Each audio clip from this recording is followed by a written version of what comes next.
What have we learned about the now 4-1 Georgia Bulldogs after their big win against Kentucky? That's what we're going to talk about in today's video. I'm Matt DeBerry, dogpost.com.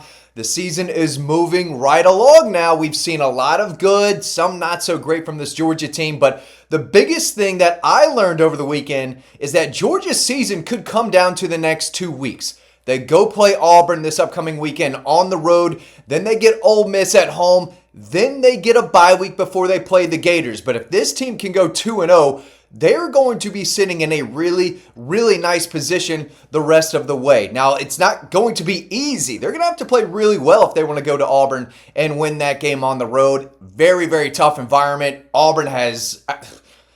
This is what they're playing for, basically, to beat Georgia and Alabama. They're not in the playoff race. They have nothing much to play for. If they want to keep the Hugh Freeze thing going and gain some momentum, they really need to beat Georgia. They're going to give it everything they have. And, of course, Ole Miss, looking like one of the best teams in the country, they're coming to Athens. Georgia can absolutely win that game.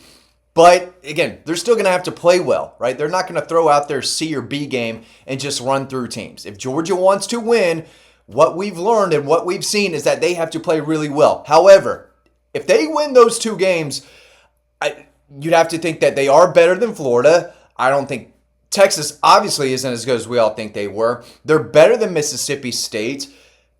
You've got Charlotte and then Georgia Tech, right? That's obviously a losable game. But you win these next two games, you are in a really, really good position. And they can do it. They really can. They can do it. So that's the biggest thing that I learned. Georgia has everything in front of them. We kind of knew that, but more and more it's looking like if they go get a strong win at Auburn and beat Ole Miss at home, we're talking about Georgia like they're one of the best teams in the country once again. They're a top 10 team. If they do that, they're going to be in the top 5. Moving right along, we've got a new sponsor alert. It is Freebird, proudly sourced from the heart of Georgia's Blue Ridge Mountains. Freebird delivers a crisp, clean taste, making it easy to stay hydrated and make your taste buds stand up and salute, baby. That probably looked really bad, but we're going to work on it. Drink to life's simple moments. Freebird, you can see the can right here. This is great stuff, and I'm going to take a big sip right now. Oh, the sound of opening a can, no matter what the beverage is, especially when it's Freebird water, it's one of the best sounds in the world. Terrific. That is absolutely terrific. Clean, crisp water, Freebird. Make sure you get some. They're outstanding. They're great. Okay, moving right along. Got to get back on track. It's Auburn week. We all got to focus. But what we learned is probably, again, something we already knew, but Dillon Bell is a playmaker. We saw a lot of him in 2023. Obviously, disappointing year last year. Had some issues catching the ball, but he showed once again that, hey, I'm still here. I'm a veteran. I can make plays. I can help you in the running game. I can make a big catch down the sideline. We saw that against Florida State in 23 against Georgia Tech in 23. He can make a really tough catch, sometimes easier than he can make the easy catch, if that makes sense. But he is a weapon. He's a guy that still needs the football. And the guy's a playmaker. And they need to get the ball into their playmakers' hands in a big, big way. We obviously know Zachariah Branch has that speed. They want him to make plays. We saw a couple catches from London Humphreys. But Dillon Bell, kind of a forgotten guy, but he said, no, I'm here. I can make plays. Don't forget about me. I'm still trying to play at the next level, right? I'm trying to have a big-time senior season. 2 touchdowns against Kentucky. He's a versatile weapon. Those end-arounds, those reverses, if blocked correctly, he can take off. And against Alabama, I don't know if a lot of y'all remember that Brandon Smith run against South Carolina in 2009. He doesn't run like Brandon Smith, but it was a very similar play. He gets the reverse. It's wide open. He just takes off down the field. Looks like he was about to outrun that entire Alabama defense a couple weeks ago. He didn't, but he showed up in a big way against Kentucky. So we learned that he is still a playmaker. We learned that Georgia fans probably need to accept the defense for what it is. I saw a lot of people complaining about Georgia's defense against Kentucky last week. And I get it to a certain extent. I just think the standard for the Georgia defense is crazy.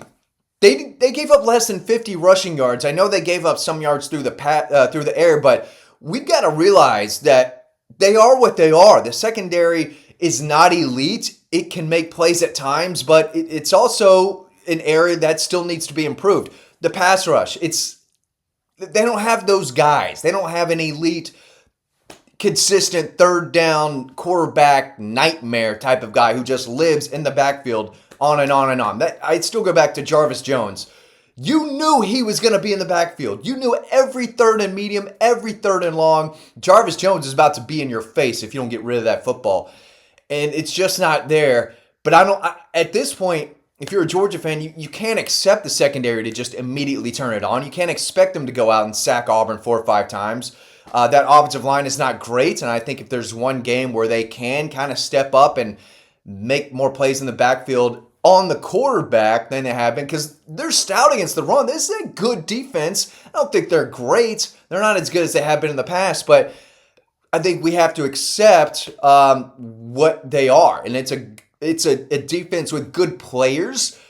They don't have dogs or outstanding first-round guys. Maybe C.J. Allen can play his way into that. Maybe Dalen Everett with a great second half of the year can play his way into a first-round type of role. Maybe Chris Cole does it in a couple years. Maybe K.J. Bolden does it in a couple years. So, again, there's good players, and they're a good defense.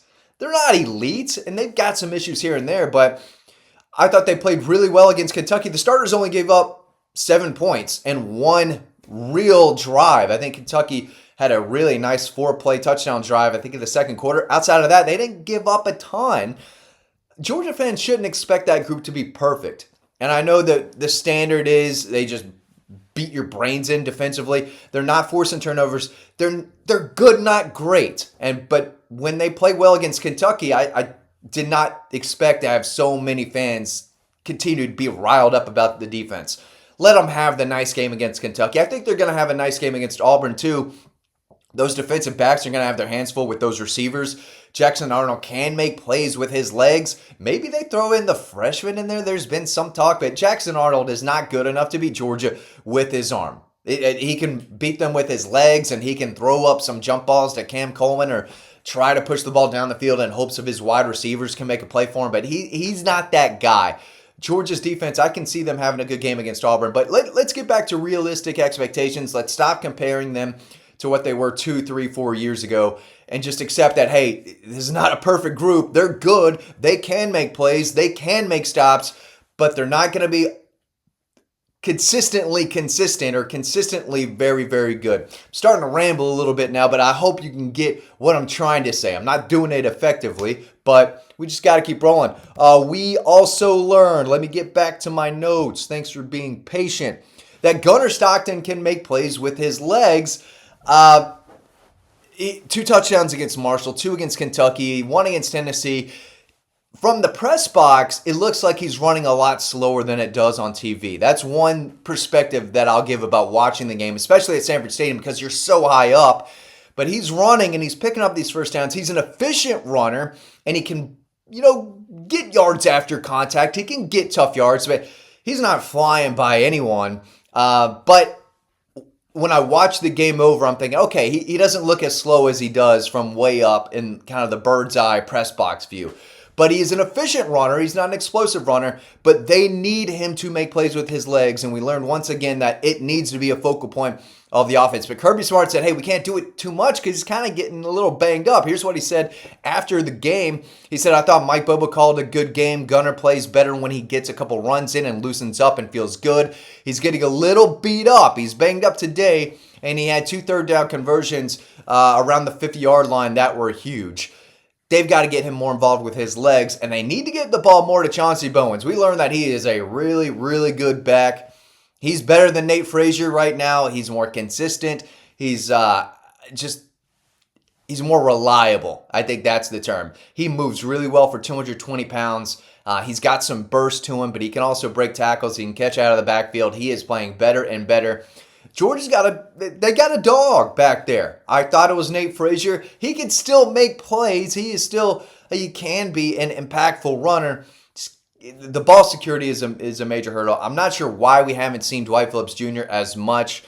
it's got to be part of the game plan. I think we'll see him against Auburn. I just think that's wasted speed on the sideline. So I don't know the answer behind why we're not seeing more of Dwight Phillips Jr. when he's had a nice season and he's rolling with 8 yards a carry and he's the fastest guy on the team. But maybe we'll hear more from Kirby Smart about that this week. We only get him today. And if you're watching this, Kirby Smart's press conference is already up on Dawg Post and on this YouTube channel, so make sure you're checking that out. But we're still learning a lot about this team. They have everything in front of them. They have everything in front of them. If they win these next 2 weeks and can really get going with the week off into the Florida game, they can obviously beat Texas and beat Florida and beat Mississippi State and Georgia Tech. They can obviously beat Auburn too, but if they can win out in Auburn and get a big home win against Ole Miss, this team is going to be rocking and rolling all through November. That's my pick. That's my pick on what might happen, but got to take care of the next 2 weeks. It starts with this weekend. All the focus is on Auburn. Thanks for watching. Hope you learned something, and I will see you over on dawgpost.com. Thanks.